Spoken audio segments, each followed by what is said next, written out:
नमस्कार, मी श्रुती कुलकर्णी. वृत्तवेधच्या बातमीपत्रात आपलं स्वागत. बातमीपत्रात सर्वप्रथम एक नजर हेडलाईन्सवर.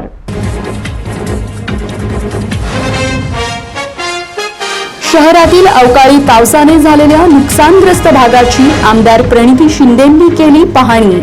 आमदार फंडासह शासनाकडून मदत मिळवून देण्याचे दिले आश्वासन.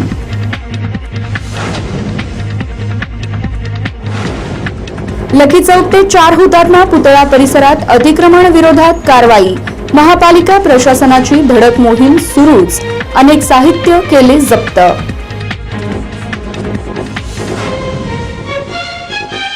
माजी आमदार कॉम्रेड नरसय्या आडम मास्तरांच्या आत्मचरित्राचे होणार थाटात प्रकाशन. सोहळ्यास हजारोंच्या संख्येने सामील होण्याचे केले आवाहन. तर मास्तरांनी जुन्या आठवणींना उजाळा देत केले अनेक किस्से उघड.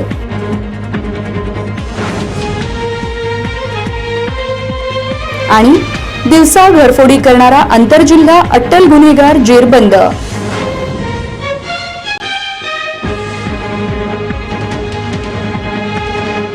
बातमीपत्रात इथे वेळ झाली आहे सविस्तर बातम्यांची. सोमवारी रात्री झालेल्या अवकाळी पावसात झालेल्या नुकसानग्रस्त भागाची पाहणी करत आमदार फंडातून आणि शासनाकडून पाठपुरावा करून योग्य ती मदत मिळवून देण्याचे आश्वासन आमदार प्रणिती शिंदे यांनी दिले. शहरात सोमवारी रात्री 9च्या सुमारास संजय नगर 2 नंबर झोपडपट्टी, भैरू वस्ती, लेमयवाडी, भूषण नगर, अण्णासाहेब पाटील प्रशाला, सुतकर शाळा आदी परिसरात जोरदार वाऱ्यामुळे अनेक घरांची पडझड झाली. अचानक आलेल्या वादळाने अनेक संसार उघड्यावर आले आहेत. अनेक घरांचे स्लॅब कोसळले, घरावरील पत्रे उडून गेले. किराणा दुकान आणि एका हॉटेलचे छत कोसळल्याने मोठे नुकसान झाले. मोबाईल टॉवर देखील कोसळले. या भागातील अनेक झाडे कोसळली तर विद्युत तारा देखील तुटल्या आहेत. त्यामुळे रात्रीपासून या भागातील वीज पुरवठा खंडित झाला आहे. रात्री अंधार असल्याने मदत कार्यास अडचणी येत होत्या. दरम्यान सकाळी आमदार प्रणिती शिंदे, देवा गायकवाड आणि कुणाल गायकवाड यांनी या भागाची संपूर्ण पाहणी करत नागरिकांच्या अडचणी जाणून घेतल्या. मी सिंदाराम कोरे 2 नंबर झोपडपट्टीमध्ये राहतो. माझ्या घराचा टॉवर जोरात वादळ आल्यामुळं खाली पडला. त्यामुळे शेजारच्या एका घराचं नुकसान झालं. 4-5 पत्रे त्यांचे उडाले. अतिशय जोरात आलेल्या वादळामुळं खूप मोठं नुकसान झालेलं आहे. झाडे पडले आहेत, खांबा तुटले आहेत. त्यामुळं पत्रे उडाल्यामुळं अनेक घरांचं नुकसान झालेलं आहे. जीवितहानी वगैरे काय झाली नाही, पण पत्रे उडाल्यामुळं गोरगरिबांची आता अवघड झालेलं आहे.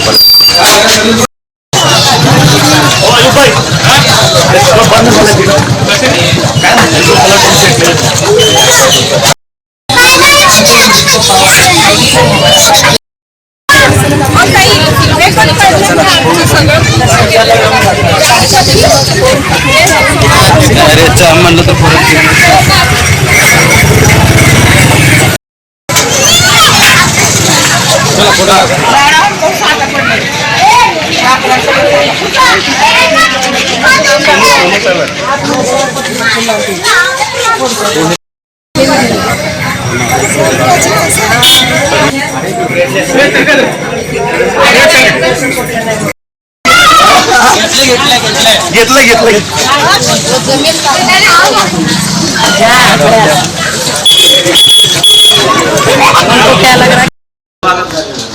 माझं नाव कुणाल गायकवाड आहे. काल प्रभाग क्रमांक 22, 23, 24 या 3 भागामध्ये अचानकप्रमाणे वादळ वारा आल्यामुळे खूप जणांचं नुकसान झालेलं आहे. सर्वप्रथम तर इथं मोबाईलचा जो टावर आहे तो टावर पडला. देवाची पुण्याई म्हणा की ते कुणाच्या जीवित हानी इथं या ठिकाणी झालं नाही, पण ज्यांच्या पत्र्यावर पडलं ते खूप गरीब घरचे लोक आहेत, त्यांचं पत्र्याचं नुकसान झालं. त्याचप्रमाणे या भागामध्ये झाडी पडले, घरावर पडले, भिंती पडले, पत्रे उडून निघून गेले. गोरगरीब आणि कष्टकरीचा हा वर्ग आहे.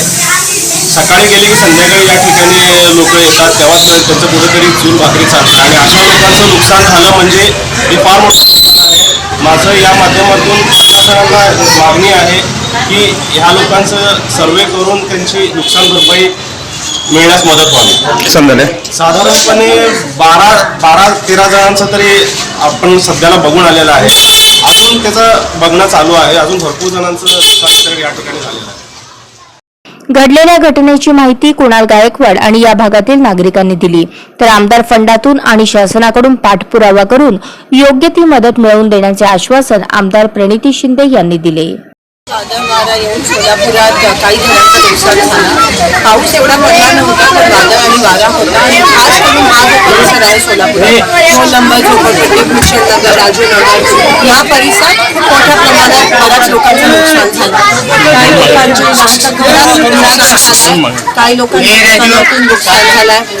काही ठिकाणी मोबाईल जो टावर असतो तो घराच्या छतावर पडलाय. देवाच्या कृपेने काही जीवहानी ह्या ठिकाणी झाली नाही, पण नक्कीच जे सगळे आज देवाभावांचे इथे आहेत त्यांचं देखील मला हे होतं आणि आज मी इथे हे सगळं आपण पाहणी करायला आलो. तर नक्की शासनाकडून काही मदत होऊ शकते का आणि वैयक्तिकरित्या किंवा आमदार निधीतून कलेक्टर ऑफिसकडून नक्की आपण ज्यांचं काही नुकसान झालं आहे त्यांना आपण मदत पोहोचवण्याचं आणि मदत देण्याचा आपण 100% प्रयत्न करू. महापालिकेच्या वतीने लकी चौक ते 4 हुतात्मा पुतळा चौकापर्यंत अतिक्रमण विरोधात कारवाई करण्यात आली. महापालिका अतिक्रमण प्रतिबंध विभागाकडून सोलापूर शहरात विविध ठिकाणी कारवाईची धडक मोहीम सुरूच आहे. लकी चौक ते 4 हुतात्मा पुतळा चौकापर्यंत अतिक्रमण विरोधी कारवाई करण्यात आली. यामध्ये 4 चाकी गाड्या व दुकानासमोर ठेवलेले इतर साहित्य जप्त करण्यात आले. सोलापूर महापालिका आयुक्त शीतल तेली उगले यांच्या आदेशानुसार उपायुक्त मच्छिंद्र घोलप यांच्या मार्गदर्शनाखाली अतिक्रमण प्रतिबंधक विभाग प्रमुख जगन्नाथ बनसोडे यांच्या माध्यमातून सोलापूर शहरातील अतिक्रमण हटाव मोहीम राबवण्यात येत आहे. शहरात विविध ठिकाणी नियमितपणे ही मोहीम सुरूच आहे. सोमवारी हुतात्मा किल्लाबाग परिसर, लकी चौक ते 4 हुतात्मा पुतळा चौकापर्यंत रहदारीस अडथळा ठरणारे अतिक्रमण काढण्यात आले. या कारवाई दरम्यान आज एक 4 चाकी गाडी, एक फ्रीजर, लोखंडी अँगल स्टँड यासह इतर साहित्य जप्त करण्यात आले. सोलापूर शहरात रस्त्याला रहदारीस अडथळा ठरेल असे अतिक्रमण महापालिका अतिक्रमण प्रतिबंधक विभागाच्या वतीने हटवण्याची मोहीम नियमितपणे सुरूच राहणार आहे. नागरिकांनी नियम पाळावेत, अन्यथा कारवाई करण्यात येईल असे आवाहन महापालिका प्रशासनाने केले आहे. राष्ट्रीय नागरी उपजीविका अभियान अंतर्गत महापालिकेत लाभार्थ्यास ऑटो रिक्षा चावी प्रदान करण्यात आली.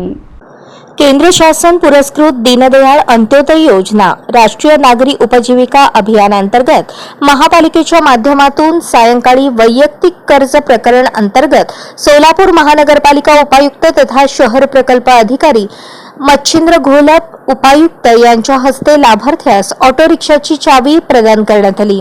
केंद्र शासन पुरस्कृत दीनदयाळ अंत्योदय योजना राष्ट्रीय नागरी उपजीविका अभियानांतर्गत आज सायंकाळी 2 लाखांपर्यंत वैयक्तिक कर्ज योजना सोलापूर महापालिकेतील यूसीडी म्हणजेच नागरी समुदाय विकास विभागाच्या माध्यमातून राबवण्यात येते. पात्र लाभार्थी आणि बँक यांच्यात समन्वय साधून महापालिकेच्या माध्यमातून स्वयंरोजगार करून लाभार्थ्यांनी स्वतःच्या पायावर उभे राहावे यासाठी ही योजना राबवण्यात येत आहे. या योजनेअंतर्गत सोलापूर महानगरपालिका उपायुक्त तथा शहर प्रकल्प अधिकारी मच्छिंद्र घोलप यांच्या हस्ते या योजनेतील लाभार्थी सचिन डुरे यांना ऑटो रिक्षाची चावी देण्यात आली. हे कर्ज प्रकरण सेंट्रल बँक ऑफ इंडिया शाखा अक्कलकोट रोडच्या माध्यमातून करण्यात आले. यावेळी सेंट्रल बँक ऑफ इंडियाचे व्यवस्थापक सारनाथ वाघमारे, NULMचे शहर अभियान व्यवस्थापक समीर मुलानी, समूह संघटक अंबादास जाधव व नागेश क्षीरसागर आदी उपस्थित होते. माजी आमदार कॉम्रेड नरसय्या आडम मास्तरांच्या आत्मचरित्र प्रकाशन सोहळ्यास हजारोंच्या संख्येने सामील होण्याचे आवाहन MH शेख यांनी केले. मार्क्सवादी कम्युनिस्ट पक्षाच्या सर्वोच्च समितीचे सदस्य आणि महाराष्ट्र राज्य सचिवपद यशस्वीपणे भूषवलेले माजी आमदार कॉम्रेड नरसय्या आडम मास्टर यांनी आज मितीस कामगार चळवळ आणि पक्षवाढीसाठी दिलेले योगदान हा सोलापूरच्या मागील 6 दशकांचा चालता बोलता इतिहास असे म्हटल्यास वावगे ठरणार नाही. त्यांनी अनेक लढे यशस्वी केले. संघटित असंघटित कामगार कर्मचाऱ्यांच्या प्रश्नांना घेऊन सरकारचे लक्ष वेधले. न्याय हक्काची लढाई व धनशक्ती विरुद्ध श्रमशक्ती मजबूत करण्यासाठी अव्याहतपणे परिश्रम घेत आहेत. ही बाब चळवळीत येणाऱ्या नवोदित कार्यकर्त्यांसाठी स्फूर्तिदायक आहे. या स्फूर्तिदायी व्यक्तिमत्वाचा आत्मचरित्र प्रकाशन सोहळा 1 जून रोजी नॉर्थकोट मैदान येथे संपन्न होणार आहे. तर या सोहळ्याला समस्त सोलापूरकरांनी हजारोंच्या संख्येने सहभागी व्हावे असे आवाहन मार्क्सवादी कम्युनिस्ट पक्षाचे जिल्हा सचिव ॲडव्होकेट MH शेख यांनी केले. मी आपल्या सर्वांचं स्वागत करतो. सोलापूर शहराचे सुपुत्र कॉम्रेड नरसय्या नारायण आडम, ज्यांना आपण सगळे आडम मास्तर या नावानं ओळखतो, त्यांचं आत्मचरित्र प्रकाशन सोहळा हे येत्या 1 जूनला म्हणजे त्यांच्या वाढदिवसानिमित्त आयोजित केलेलं. याच्या तयारीचा आढावा घेण्यासाठी आपण आजची पत्रकार परिषद बोलावलेली आहे आणि जो घटनाक्रम आहे तो आपल्या सर्वांना वितरित या ठिकाणी केलेला आहे. कॉम्रेड आडम मास्तर यांचं आत्मचरित्र हे सुस्पष्ट आहे की कशा पद्धतीनं अनेक संकटांना मात करून त्यांना आत्तापर्यंतची हा पल्ला गाठावा लागला. या प्रकाशन सोहळ्यानिमित्त एक भव्य असं व्यासपीठ नॉर्थकोट मैदानामध्ये उभा करण्यात येणार आहे आणि त्याचं काम चालू आहे. खरं तर आजची पत्रकार परिषद आम्ही त्याच ठिकाणी घेण्याचा विचार केलेला होता, पण प्रचंड उन्हामुळे आपण ती पत्रकार परिषद या ठिकाणी घेतोय. एकूण 7 कमानी शहरामध्ये जे या प्रकाशन सोहळ्याला येणारा कामगार वर्ग आहे त्यांच्यासाठी आम्ही उभे केलेले आहे. आत्तापर्यंत 1 लाखापेक्षा जास्त पत्रकं कामगार वर्गामध्ये, श्रमिकांमध्ये आम्ही वाटलेले आहेत. या प्रकाशन सोहळ्याचं एक थोडक्यात आढावा लोकांपर्यंत, जनतेपर्यंत जा. अनेकांची अशी इच्छा होती, अनेक पत्रकारांचं, संपादकांचं मला फोन आलं की प्रकाशनपूर्व आम्हाला ती पुस्तिका उपलब्ध करून द्या. पण आम्ही दिलगिरी व्यक्त केली. दिलगिरी यासाठी व्यक्त केली की ही पुस्तिका श्रमिक कष्टकऱ्यांना अर्पण करण्याचा निर्धार मार्क्सवादी कम्युनिस्ट पक्षाने घेतलेला आहे. त्या सगळ्या जीवनपटामध्ये प्रत्येक घटना रेखाटण्याचा प्रयत्न आहे आणि श्रमिकांना अर्पण केल्याशिवाय ते प्रकाशित होऊ नये अशी आमची इच्छा आहे. म्हणून आम्ही सर्वांची दिलगिरी व्यक्त करतोय. अगदी सुस्पष्ट आहे, ज्या घटना आहेत त्या पूर्णपणे प्रामाणिकपणे त्याच्यामध्ये उतरवण्याचा प्रयत्न केलेला आहे आणि संघर्ष काय असतो खऱ्या अर्थानं हा त्याच्यामधून लोकांच्या समोर आणण्याचा प्रयत्न केलेला आहे. या पुस्तकाला जे नाव दिलेलं आहे ते आहे संघर्षाची मशाल हाती आणि तसंच एक आकर्षक त्यांचं चित्रसुद्धा त्या ह्याच्यामध्ये छापलेलं आहे. ते आता तुम्हा सगळ्यांना या ठिकाणी वितरित होईल मोबाईलवर आणि ते आपल्या सगळ्यांना त्याचं मुखपृष्ठ पाहण्यासाठी मिळेल. आजच्या या पत्रकार परिषदेमध्ये प्रेस नोट आम्ही दिलेली आहे, त्याच्यामध्ये सगळा घटनाक्रम त्यांच्या जन्मापासून ते आत्तापर्यंत याची जय्यत तयारी करत असून शहरात ठिकठिकाणी लाल झेंडे, स्वागत कमानी, डिजिटल फलक लावण्यात येत आहेत. गेल्या महिनाभरापासून सोशल मीडियावर कॉम्रेड आडम मास्टर यांनी आजवर केलेली आंदोलने, लढे, मोर्चा व कार्याची माहिती देणारे पोस्टर टाकण्याचे उपक्रम चालू आहे. यामध्ये Facebook, WhatsApp, Twitter, Instagram handle चालवत आहेत. तसेच प्रसार आणि प्रचारासाठी 1 लाख पत्रके छपाई केली असून त्याच्या वितरणासाठी संपूर्ण शहरात पक्षाच्या नेतृत्वाखाली गटसभा, कॉर्नर सभा, ऑटो रिक्षा प्रचार, निमंत्रण पत्रिका वितरित करण्यात येत आहेत. या सभेला किमान 50,000 लोक येतील अशी शक्यता वर्तवण्यात आली आहे. तसेच राज्यातील विविध जिल्ह्यातील कार्यकर्ते व नेतेगणही या सोहळ्याचे साक्षीदार होण्यासाठी उपस्थित राहणार असल्याचे सांगण्यात आले. माजी आमदार कॉम्रेड आडम मास्तर यांनी जुन्या आठवणींना उजाळा देत त्यांच्या जीवनातील अनेक किस्से उघड केले आहेत. त्यावेळेला हे आपण स्वीकारा, सरकार पडू द्या नाही पडू द्या, आम्हाला 24 तासात कारण 1 मिनिटात उत्तर. मी जन्मलो लाल गोटे, वाढलो लाल गोटे, असल्या गोष्टी घेऊन माझ्याकडे तुम्ही जर इथं गेला नाही तर DIGला बोलवतो आणि तुमच्या विरुद्ध होणाऱ्या असं म्हणल्याबरोबर सगळे रागाला आलेले त्यावेळेला गोविंदराव अधिक आमदाराला सांभाळायचे सगळे आमदार. शरद पवार खास त्या गोविंदरावाच्या कानावर ही बातमी केली तरी शरद पवारला सांगितलं असं घडलं नागपूरच्या प्रश्नात. दुसऱ्या दिवशी शरद पवार मला जवळ बोलले, ऑफिसमध्ये गेलो ना, संध्याकाळी माझ्याकडे जेवायला जेवण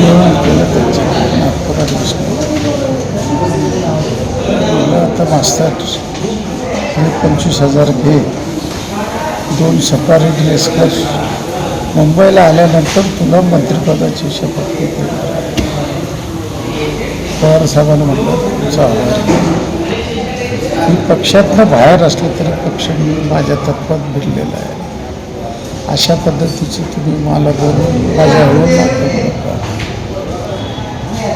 स्पष्ट निकाल देता असं म्हटल्यावर त्याने म्हटलं मी असा माणूस पाहिला नाही. तू कधीही माझ्याकडे काम घेऊ नये, कधीही ते काम मी करून दाखवतो. हे 10,000 रुपये घरकुलचे.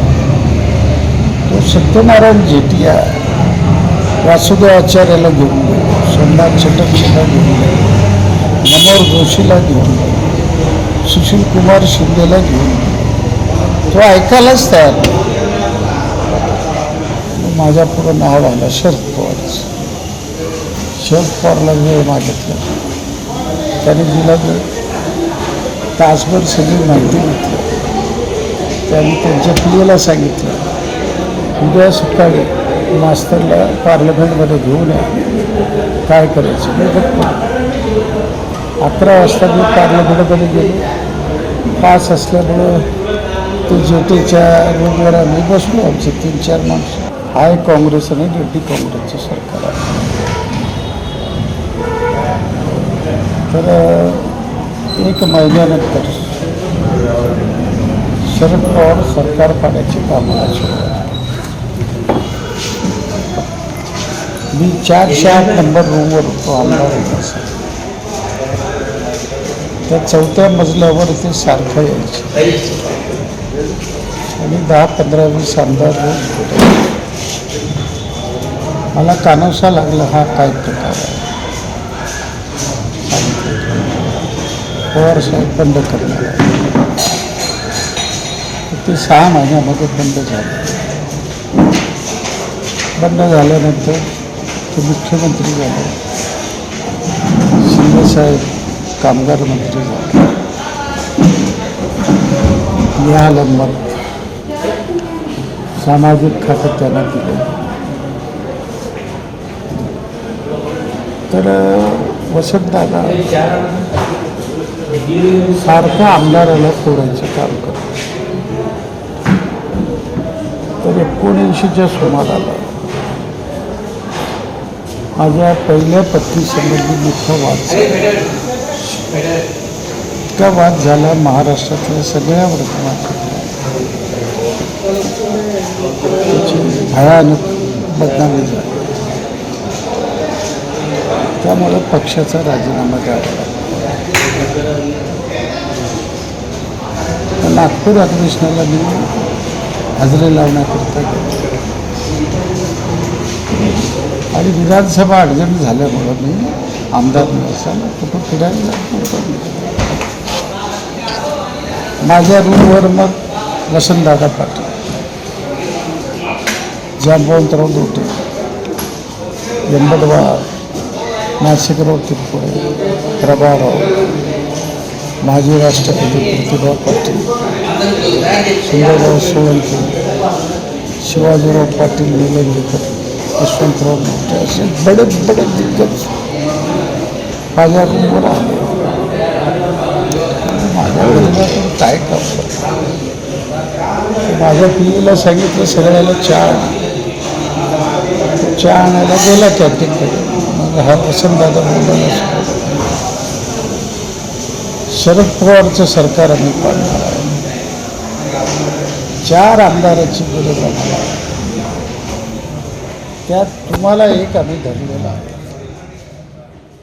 केंद्राच्या योजनेअंतर्गत 1,54,00,000 रुपयांच्या कामाचा शुभारंभ आमदार विजयकुमार देशमुख यांच्या हस्ते करण्यात आला. कोंतम चौकाकडून कुंभारवेसकडे जाणारा आणि पुढे 5 कंदील दिव्यापासून पुढे चिराग अली ताक्यापर्यंत जाणारा शहरातील मुख्य बाजारपेठेतला रस्ता आहे. या रस्त्यावर नेहमीच छोट्या मोठ्या वाहनांची मोठी वर्दळ असते, पण मागील काही दिवसांपासून हा रस्ता पूर्णपणे उखडलेला होता. मंगळवार बाजारपेठेकडे येणारा रस्ता दुरुस्त करून मिळावा अशी मागणी देखील स्थानिक रहिवासी आणि व्यापाऱ्यांकडून केली जात होती.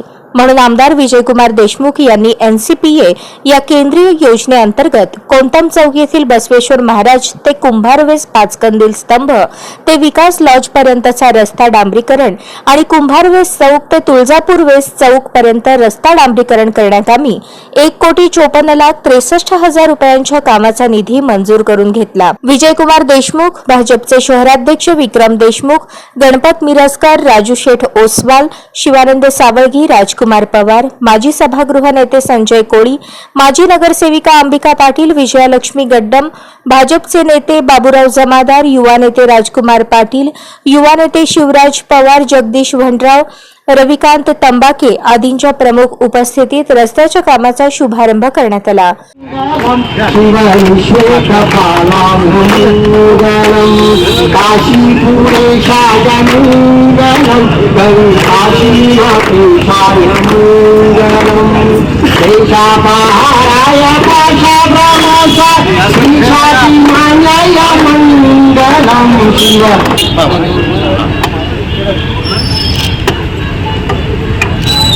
भारतीय जनता पक्षाचा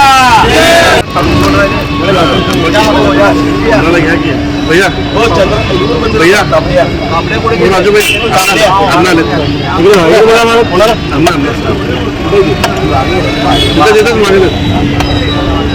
अन्नाजी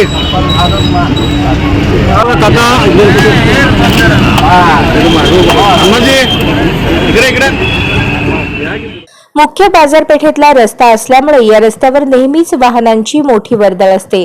शिवाय अपघात होण्याची शक्यता दाट असल्यामुळे लवकरात लवकर या मार्गावरचे रस्ते दुरुस्त पाहिजेत अशी वारंवार मागणी केली जात होती. पण या मार्गावरचे नवीनच रस्ते तयार करण्यासाठी केंद्राचा निधी उपलब्ध करून घेतला आहे अशी माहिती आमदार विजयकुमार देशमुख यांनी दिली. मला असं वाटतं की आज आपण सगळे सुटकेचा श्वास सोडला, कारण आज गेल्या अनेक वर्षापासून हा रस्ता एवढा नादुरुस्त होता की सातत्यानं मी सकाळी फिरायला जात असताना काका काय सोबत असणारे सगळे व्यापारी म्हणत असले की पहिल्यांदा रस्ता करा, आम्हाला घरचा दरवाजा किंवा खिडकी उघडता येत नाही, एवढं धूळ धोराळा या रस्त्यावर होतं. व्यापारीने जर दुकान उघडल्यावर शटर उघडल्यावर मोठंच असतं, पण घरच्या लोकांनाही त्रास होत होता. पण आम्हालाही फार दिवसापासून असं वाटत होतं की हा रस्ता व्हायला पाहिजे, लवकर व्हायला पाहिजे. मध्यंतरी आपण थोडं बहुत दुरुस्त केलं, पण नंतर पुन्हा एकदा सत्ता गेल्यामुळे 2-2.5 वर्ष कालावधी गेलं आणि त्या कालावधीमध्ये आम्ही इथे एवढ्या मोठ्या प्रमाणात निधी आणू शकलो नाही. जेव्हा आपली सत्ता आलं, जेव्हा डिप्युटीशी झालं, तेव्हा पालकमंत्र्याला सांगितले की बाबा आपल्याला हा रस्ता पहिल्यांदा करून मिळाला पाहिजे. आणि जेव्हा शहर उत्तर किंवा शहर मध्य किंवा शहर दक्षिणला जी नगरोत्तांची जी निधी वाटप होत आहे त्या निधीमधलं पहिलं काम की हा आपला रस्ता सुचवला, जेणेकरून आपल्या ह्या व्यापारी आपण म्हणतो सोलापूर शहर हा स्मार्ट सिटी होणार आहे, स्मार्ट सिटी होईल, धूळमुक्त होणार आहे. पण सगळ्यात दूर सगळ्या सोलापूर शहराचं सगळ्यात मोठं दूर मात्र आपल्या मतदारसंघातलं ह्याच रोड. सगळीकडे रस्ते झाले, सगळीकडे ड्रेनेज आणि पिण्याचा पाईपलाईन जवळपास माझ्या मतदारसंघातले 90% झालं. पण या कामाला जवळपास 1.5 कोटी रुपये निधी लागत असल्यामुळे एवढा मोठी निधी आम्ही आमच्या आमदार निधीमधनं करू शकलो नाही. पण हा मोठे रस्ते जे आहेत ते अंतर्गत रस्ते हा आमदार निधीमधनं किंवा आमदार निधीचे दुरुस्त्या कामं होत असतात, पण हा मोठे रस्ते याला शासनाची निधी लागतोय. रस्ता तयार करण्याकामी शासन आणि प्रशासन यांच्या कामात अडथळा निर्माण करणे, रस्त्याचे काम होत नाही ते मीच करणार असं म्हणणारे झारीतील शुक्राचार्य पुढच्या पालिका निवडणुकीनंतर दिसणार नाहीत असे संकेत शहराध्यक्ष विक्रम देशमुख यांनी दिले. यावेळी नागेश चव्हाण, सुभाष शालगर, अशोक चव्हाण, गणेश भूमकर, श्रीकांत मेंजी, सचिन पवार, बन्सीलाल जितुरे, कुमार मिरजकर, स्वप्नील रंगरेज, नितीन पवार, सुशील रंगरेज, सुशील आरशीद, प्रेम भोगडे, शिवराज झुंजे, सचिन लकडे, शिवशरण साखरे यांच्यासह परिसरातील नागरिक उपस्थित होते. संघर्ष केला हा शब्द यासाठी वापरला की मध्यंतरीच्या 2.5 वर्षामध्ये जे महाविकास आघाडीचं सरकार आलं त्या महाविकास आघाडीच्या सरकारमध्ये कुठलीही चांगली गोष्ट होऊ द्यायची नाही अशा पद्धतीची मानसिकता काही अधिकाऱ्यांनी जोपासली होती आणि त्याचाच एक भाग म्हणून या कामाला होण्याला थोडासा विलंब झाला. माझ्या आधी आपल्या राजकुमार पाटलांनी दिलगिरी व्यक्त केलीच, पण ती दिलगिरी दुसऱ्याच्या चुकीमुळे होती हे मला आता या प्रसंगी सांगायला पाहिजे. खरं तर या विभागाचे आमदार आज नाही म्हणजे मला आठवत आहे, गोपी किसन मुतडाजींचं दुकान इथं आहे. आम्ही मिळून त्यांच्याकडे येत होतो मोटरसायकलवर. म्हणजे या परिसराची, या रस्त्याची, या भागाची त्यांचं एक भावनिक नातं जुळलेलं आहे. त्यामुळे आपल्या समस्या कधीतरी फार दूरपर्यंत जातील किंवा त्याला विलंब होईल असं कधीच नाही. कारण मालकांचं या भागामध्ये येणं जाणं आहे. आमच्या नगरसेवकांचा देखील इथल्या सगळ्या समस्यांचा उकल करण्यामध्ये. जिल्हा परिषदेचे 102 शिक्षक होणार मुख्याध्यापक, 6 शिक्षक होणार विस्तार अधिकारी, तर तालुका स्तरावरून ऑनलाईन समुपदेशन करण्यात आले. जिल्हा परिषद प्राथमिक शाळांमधील मुख्याध्यापक व शिक्षण विस्तार अधिकारी पदाच्या पदोन्नतीची प्रक्रिया सोमवारी जिल्हा परिषदेत ऑनलाईन समुपदेशनाद्वारे राबवण्यात आली आहे. यामध्ये 102 शिक्षक मुख्याध्यापक तर 6 शिक्षक विस्तार अधिकारी होणार आहेत. यासाठी प्रशासन अधिकारी इशादीन शेळकंदे, प्रभारी प्राथमिक शिक्षणाधिकारी संजय जावीर यांनी मुख्य कार्यकारी अधिकारी यांच्या कार्यालयात शिक्षकांचे ऑनलाईन समुपदेशन केले. मुख्याध्यापक आणि विस्तार अधिकारी पदोन्नती प्रक्रिया राबवताना जिल्हा परिषद मुख्यालयात गर्दी होऊ नये याची दक्षता घेण्यात आली आहे. फक्त शिक्षण विस्तार अधिकारी पदासाठीच्या उमेदवारांना समुपदेशनासाठी जिल्हा परिषदेच्या मुख्यालयात बोलवण्यात आले आहे. तर मुख्याध्यापक पदासाठी ज्या त्या तालुका स्तरावरून ऑनलाईन समुपदेशन प्रक्रिया राबवण्यात आली आहे. यासाठी शिक्षण विभागाची कमिटी नेमण्यात आली होती. शिक्षकांची समुपदेशन प्रक्रिया जिल्हा परिषदेचे मुख्य कार्यकारी अधिकारी यांच्या निजी कक्षात करण्यात आली. पदोन्नती पात्र शिक्षकांची यादी वाचून दाखवण्यात आली आहे. त्यानंतर जिल्ह्यातील रिक्त जागेची माहिती सांगून त्यांच्या समुपदेशनानंतर रिक्त जागेवर निवड करण्यात आली आहे. मुख्याध्यापक पदाच्या पदोन्नतीसाठी अंतिम सेवा ज्येष्ठता यादीनुसार जिल्ह्यातील 893 शिक्षकांची यादी तयार करण्यात आली होती. मात्र यातील 289 शिक्षकांनी मागील वेळी पदोन्नती नाकारल्याने त्यांना यंदाच्या वेळी जिल्हा परिषद प्रशासनाने अपात्र केले आहे, अशी माहिती प्रशासन अधिकारी इशादीन शेळकंदे यांनी दिली. पुण्यश्लोक अहिल्यादेवी होळकर जयंती निमित्ताने सोलापूर विद्यापीठात विविध उपक्रमांचे आयोजन करण्यात आले. पुण्यश्लोक अहिल्यादेवी होळकर यांची जयंती उत्साहात आणि नियोजनपूर्व साजरी करावी यासाठी प्रभारी कुलगुरू प्राध्यापक डॉक्टर रजनीश कामत यांच्या अध्यक्षतेखाली सोमवारी दुपारी विद्यापीठात बैठकीचे आयोजन करण्यात आले होते. यामध्ये जयंती कार्यक्रमाच्या नियोजनाचा आढावा घेण्यात आला. पुण्यश्लोक अहिल्यादेवी होळकर यांच्या जयंतीनिमित्ताने 31 मे रोजी पुण्यश्लोक अहिल्यादेवी होळकर सोलापूर विद्यापीठात आणि संलग्न महाविद्यालयात विविध उपक्रमांचे आयोजन करण्यात आल्याची माहिती कुलसचिव योगिनी घारे यांनी दिली. पुण्यश्लोक अहिल्यादेवी होळकर जयंती दिनी 31 मे रोजी सकाळी 10 वाजता विद्यापीठाच्या ज्ञानस्रोत केंद्रात ग्रंथ प्रदर्शनाचे आयोजन करण्यात येणार आहे. यात पुण्यश्लोक अहिल्यादेवी होळकर यांच्याशी संबंधित ग्रंथ प्रदर्शित केले जाणार आहेत. या ग्रंथ प्रदर्शनाचे उद्घाटन प्रभारी कुलगुरू प्राध्यापक डॉक्टर रजनीश कामत यांच्या हस्ते होणार आहे.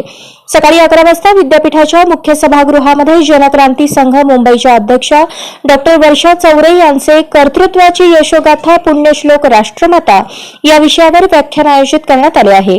अध्यक्षस्थानी प्रभारी कुलगुरू प्राध्यापक कामत असणार आहेत. महाराष्ट्र राज्य साहित्य संस्कृती मंडळातर्फे देवीदास पोटे अहिल्यादेवींच्या कार्याविषयी लिहित असलेल्या ग्रंथाचा इंग्रजी अनुवाद डॉक्टर चौरे करत आहेत. महिला सबलीकरण अहिल्यादेवी होळकर यांचे प्रशासन विषयक, धर्मविषयक, संस्कृती विषयक, पर्यावरण विषयक विचार या संदर्भात त्यांचा अभ्यास आहे. त्यांनी अनेक व्याख्याने देखील दिली आहेत. या जयंतीच्या निमित्ताने विद्यापीठाच्या मुख्य प्रशासकीय इमारतीवर विद्युत रोषणाई केली जाणार आहे. या बैठकीस कुलगुरू, प्रभारी कुलगुरू प्राध्यापक डॉक्टर गौतम कांबळे, कुलसचिव योगिनी घारे, वित्त व लेखा अधिकारी श्रेणीक शहा, समन्वयक डॉक्टर प्रभाकर कोळेकर आदी उपस्थित होते. विद्यापीठाशी संलग्न असलेल्या महाविद्यालयांनी पुण्यश्लोक अहिल्यादेवी होळकर यांची जयंती निमित्ताने विविध कार्यक्रमांचे आयोजन करावे असे परिपत्रक पाठवण्यात आले आहे. या निमित्ताने ग्रंथ प्रदर्शन, व्याख्याने, वक्तृत्व स्पर्धा, विद्यार्थिनींसाठी सुरक्षा प्रशिक्षण शिबिर, चर्चासत्र, लघुपट महोत्सव, एकपात्री अभिनय स्पर्धा, चरित्रपर निबंध स्पर्धा अशा उपक्रमांचे आयोजन करावे अशा प्रकारचे आवाहन विद्यापीठाने केले आहे. दृष्टी जीवन विद्येची संस्था आयोजित आनंदात जगायचं या विषयावर थोर समाजसुधारक, तत्वज्ञ, जीवन विद्या मिशनचे व्याख्याते दशरथ शिरसाठ यांचे व्याख्यान संपन्न झाले. जीवन विद्या मिशन आयोजित दृष्टी जीवन विद्येची संस्थेअंतर्गत आनंदात जगायचंय या विषयावर थोर समाजसुधारक तत्वज्ञ सद्गुरू श्री वामनराव पै यांचे शिष्य आणि जीवन विद्या मिशनचे व्याख्याते दशरथ शिरसाठ यांचे व्याख्यान डॉक्टर फडकुले सभागृह या ठिकाणी आयोजित करण्यात आले होते. प्रारंभी व्याख्यानाची सुरुवात प्रतिमा पूजन आणि दीप प्रज्वलन करून करण्यात आली. व्याख्यानाच्या सुरुवातीला व्याख्याते दशरथ शिरसाठ यांचा परिचय करण्यात आला. त्यानंतर व्याख्याते दशरथ शिरसाठ यांनी कोरोनातील लॉकडाऊन आणि त्यानंतरचे जीवन यावर मार्गदर्शन केले. आपली मनस्थिती स्थिर कशी ठेवावी, सतत पॉझिटिव्ह थिंकिंग कसं करावं आणि त्याचा शरीरावर मनावर कसा परिणाम होतो, या सगळ्या गोष्टींमुळे लोक म्हणजे जीवनविद्येचे नामधारक तर प्रार्थना करत होते, म्हणजे शुभचिंतन करत होते, पण इतर लोक सुद्धा मोठ्या प्रमाणामध्ये शुभचिंतन करत होते. आणि त्याचा परिणाम असा झाला की या शुभचिंतनामुळे अनेक लोकांच्या जीवनामध्ये परिवर्तन घडलं. खूप चांगलं आनंदाचे अनुभव या सगळ्यांना प्राप्त झाले. आता लॉकडाऊन तर संपलं, आता यानंतर पुन्हा एकदा जोमाने हे जीवनविद्येचं कार्य आता सुरू झालेलं आहे.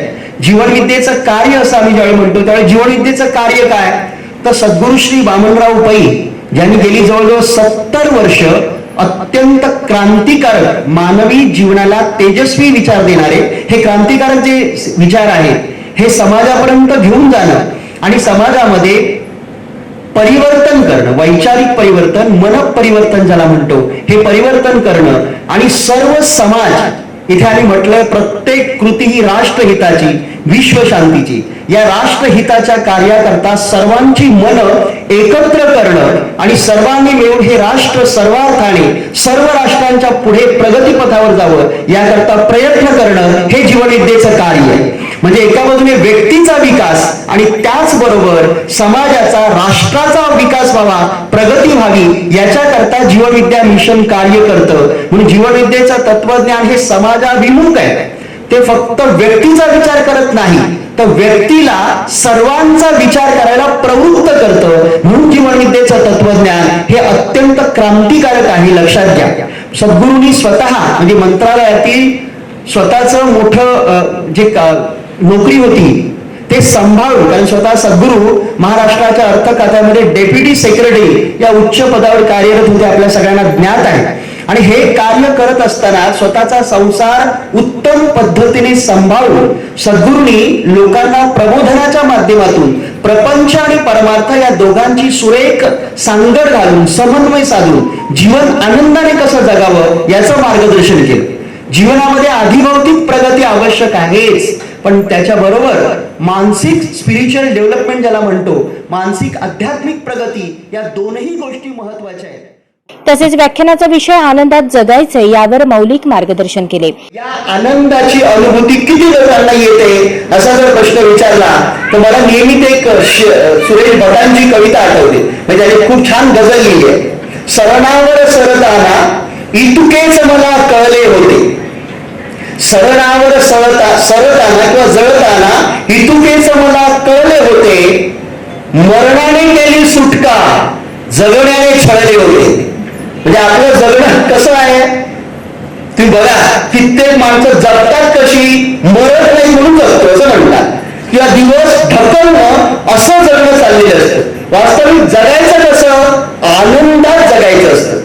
आनंदासाठी आपला जन्म आहे, आनंदात आपला जन्म आहे, आनंदात आपलं वास्तव्य आहे आणि आनंदातच आपली पुनर्निर्मिती आहे. वास्तविक सगळं आनंदात चाललेलं असतं, पण तरी पण आपल्याला त्या आनंदाची अनुभूती घेता येत नाही. आम्ही नुसतंच म्हणतो आनंदात जगायचंय. यावेळी उपस्थित श्रोत्यांनी देखील मौलिक विचारांचे ग्रहण करत प्रतिसाद दिला.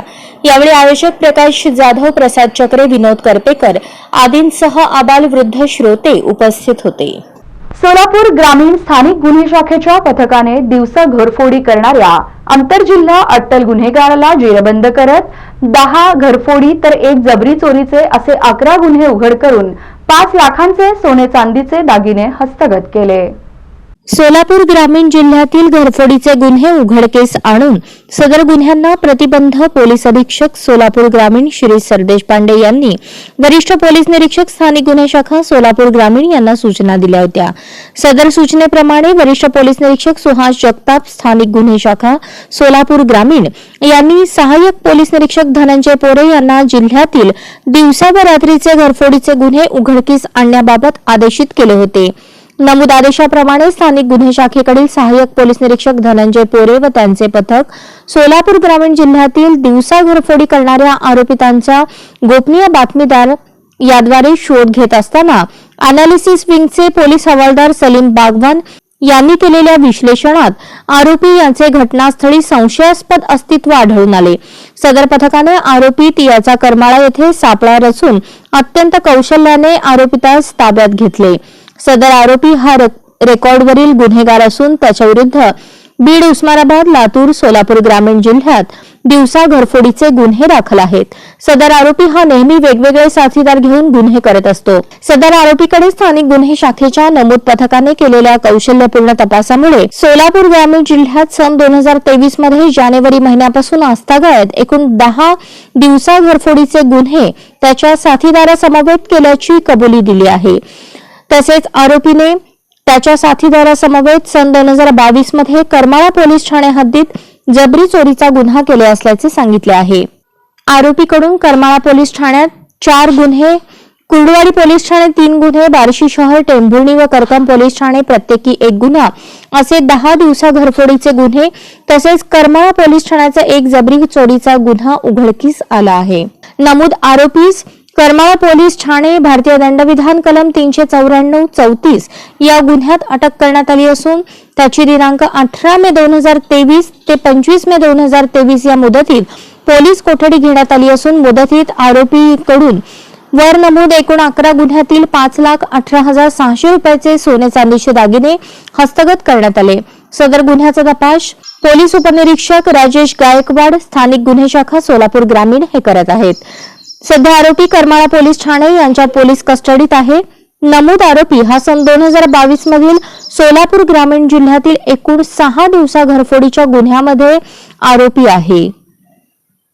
वसमत तालुक्यातील पारडी बागल येथील अत्यंत छोट्या गावातील रहिवाशी स्वप्नील चंद्रकांत बागल या विद्यार्थ्यांनी UPSC परीक्षेत घवघवीत यश प्राप्त करून तालुक्यात इतिहास रचला. वसमत तालुक्यातील पारडी बागल येथील अत्यंत छोट्या गावातील रहिवासी स्वप्नील चंद्रकांत बागल या विद्यार्थ्याने UPSC परीक्षेत घवघवीत यश प्राप्त करून तालुक्यात इतिहास रचला. आज रोजी सायंकाळी 6 वाजता वसमत येथे छत्रपती शिवाजी महाराज यांच्या पुतळ्याजवळ आमदार राजू भैया नवघरे, उत्तम भोसले व इतर नागरिकांनी ढोल ताशाच्या गजरात फटाक्यांची आतिषबाजी करत जंगी स्वागत करून शुभेच्छा दिल्या.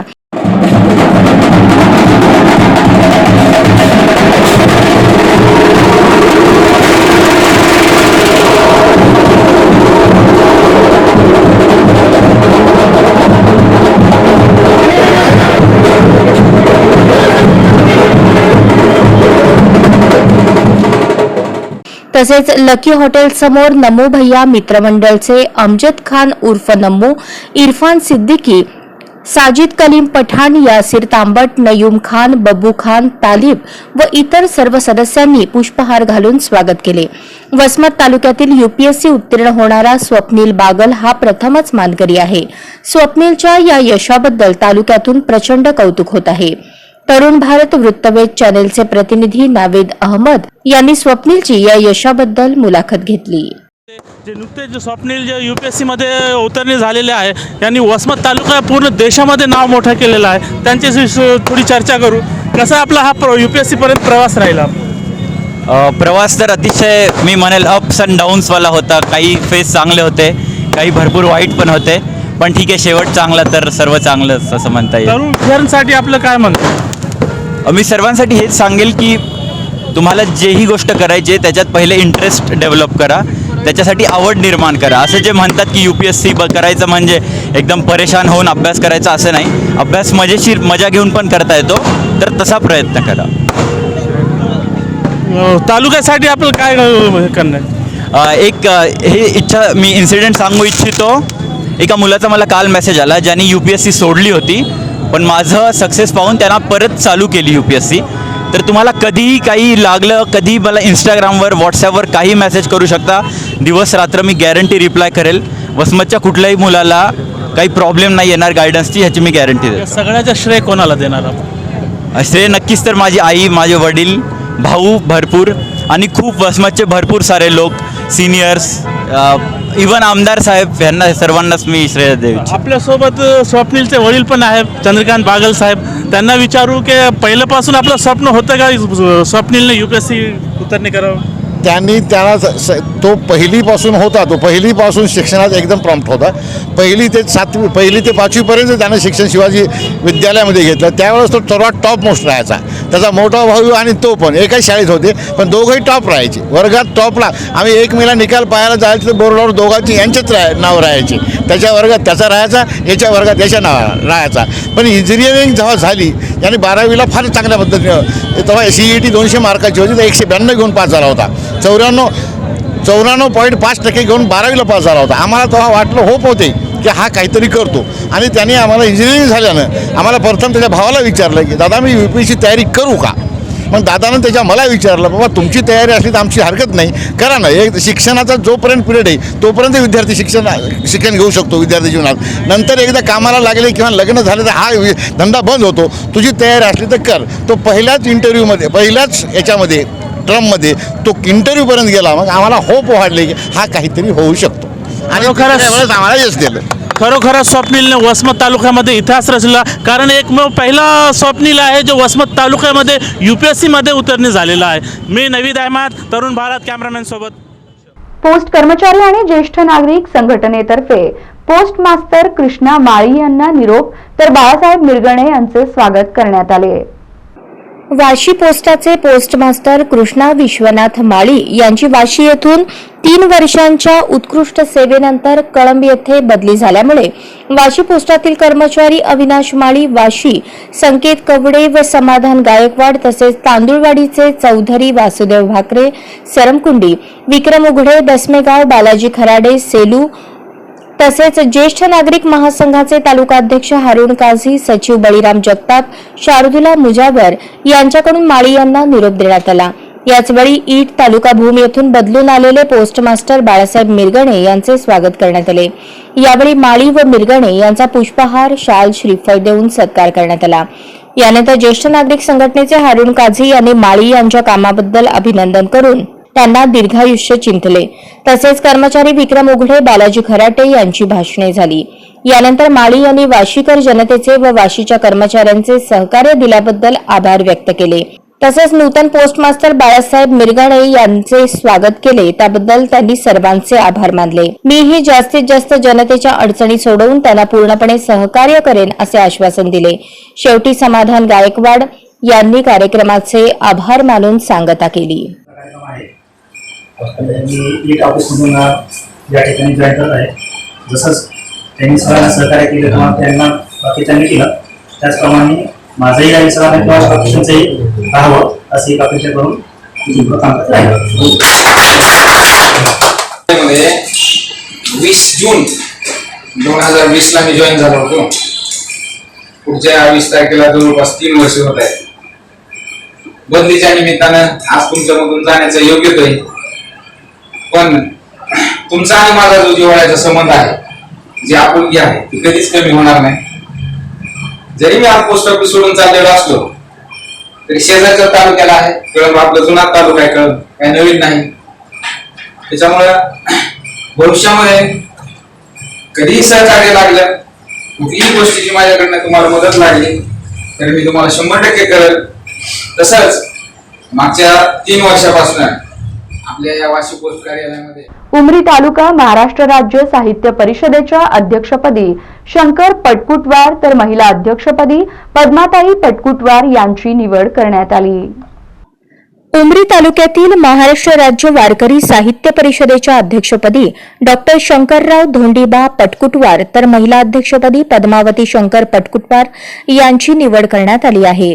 महाराष्ट्र राज्य साहित्य परिषद आंबुलगा तालुका मुखेड येथे वारकरी साहित्य परिषदेचे आयोजन करण्यात आले होते. या परिषदेत विविध तालुक्यांसह उमरी तालुकाध्यक्षांची निवड करण्यात आली. महाराष्ट्र राज्य वारकरी साहित्य परिषदेचे महाराष्ट्राध्यक्ष विठ्ठल काकाजी यांच्या आदेशानुसार श्रीहरी चौरे यांच्या मार्गदर्शनाखाली हरिभक्त परायण जिल्हाध्यक्ष व्यंकटराव गुळवे महाराज यांच्या आधिपत्याखाली वारकरी साहित्य परिषदेच्या उमरी तालुकाध्यक्षपदी डॉक्टर शंकरराव पटकुटवार यांची निवड झाल्याचे घोषित करण्यात आले. पटकुटवार दाम्पत्याचा सत्कार करून निवडीचे प्रमाणपत्रही देण्यात आले. यावेळी नूतन वारकरी साहित्य परिषदेचे उमरी तालुकाध्यक्ष डॉ. शंकर पटकुटवार म्हणाले, तालुक्यातील वारकरी मंडळींची कोणतीही समस्या असो, उमरी तालुक्यात धडाडीने प्रश्न सोडवण्याचा प्रयत्न करणार आहे. पण वारकरी साहित्य परिषदेच्या सदस्यांनी उमरी तालुक्यात फूट पाडण्याचा प्रयत्न करत आहेत. वारकरी संप्रदाय साहित्य परिषदेचा दुसरा व्यक्ती कोणी नसून काही समस्या उद्भवल्यास उमरी तालुकाध्यक्ष म्हणून माझ्याशी किंवा नांदेड जिल्हाध्यक्षांशी किंवा थेट महाराष्ट्र अध्यक्ष विठ्ठल धोंडीबा काकांशी संपर्क करावा. कोणत्याही दिशाभुलीला बळी पडू नये असेही आवाहन शंकर पटकुटवार यांनी केले. यावेळी उमरी तालुक्यातील हनुमंत महाराज गणगोपालवाड, महिलाध्यक्षा पद्मावती पटकुटवार, विनायक पटकुटवार, शिवाजी पाटील, धानोरा बुद्रुक, हौसाजी जललवाड, बालाजी नरुटे, संभायप्पा मठपती, बीडी गडेमोड, अवधूत वानखेडे, बापूराव शिवणीकर यांच्यासह अंबडगावचे वारकरी, तालुका मुखेड, जिल्हा नांदेड येथील मेळाव्यास आलेले सर्व वारकरी साहित्य परिषदेचे सदस्य उपस्थित होते. धाराशिव तालुक्यातील तेरी येथे अहिल्याबाई होळकर यांच्या जन्मोत्सवानिमित्त घेण्यात आलेल्या मॅरेथॉन स्पर्धेत मुलांमध्ये अर्जुन नारे तर मुलींमध्ये पल्लवी माने यांनी प्रथम क्रमांक पटकावला.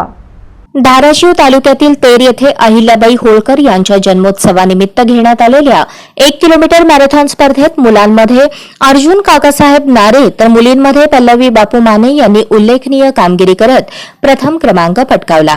पुण्यश्लोक अहिल्यादेवी होळकर सार्वजनिक जन्मोत्सव सोहळा समितीच्या वतीने मंगळवार दिनांक 30 मे रोजी इयत्ता 1ली ते 7वी मधील विद्यार्थी-विद्यार्थिनींसाठी अहिल्याबाई होळकर चौक येथे 1 किलोमीटर धावण्याच्या मॅरेथॉन स्पर्धेचे आयोजन करण्यात आले होते.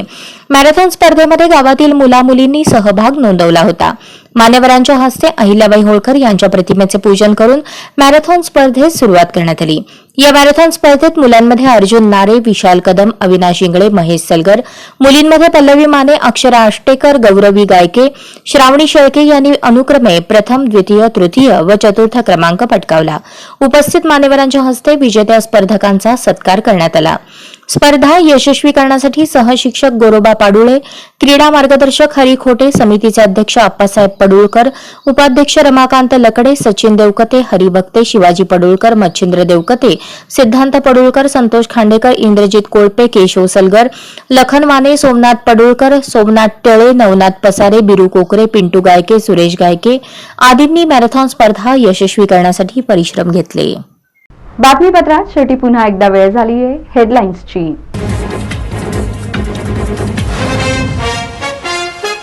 शहरातील अवकाळी पावसाने झालेल्या नुकसानग्रस्त भागाची आमदार प्रणिती शिंदेंनी केली पाहणी. आमदार फंडासह शासनाकडून मदत मिळवून देण्याचे दिले आश्वासन.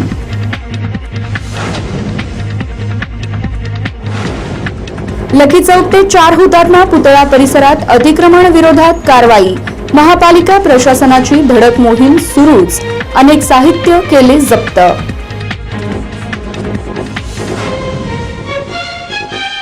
माजी आमदार कॉम्रेड नरसय्या आडम मास्तरांच्या आत्मचरित्राचे होणार थाटात प्रकाशन. सोहळ्यास हजारोंच्या संख्येने सामील होण्याचे केले आवाहन. तर मास्तरांनी जुन्या आठवणींना उजाळा देत केले अनेक किस्से उघड.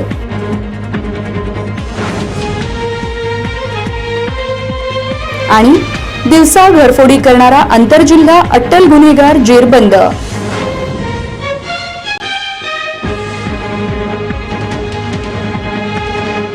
या बातम्यांसह इथेच थांबतो आहोत. पुन्हा भेटूयात पुढील बातमीपत्रात.